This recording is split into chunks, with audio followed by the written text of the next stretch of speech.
ওগো আল্লাহ, ওগো মালিক, তুমি ছাড়া তো আমাদের আর কেউ নাই, তুমি ছাড়া তো আমার আর কেউ নাই। আল্লাহ গো, তুমি যদি মাফ না করো কে আমাকে মাফ করবে?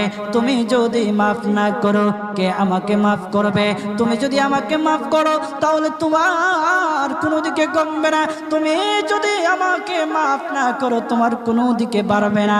আল্লাহ গো, তুমি আমাকে মাফ করে দাও। সারাটা জীবন অন্যায় কাজ করেছি, সারাটা জীবন নাফরমানি করেছি, আমার কাছে কালেমার দাওয়াত কম আসে নাই, আমার কাছে কালেমার দাওয়াত কম আসে নাই, আমাকে লোকেরা কম বোঝায় নাই। ওগো আল্লাহ, তুমি আমাকে মাফ করে দাও।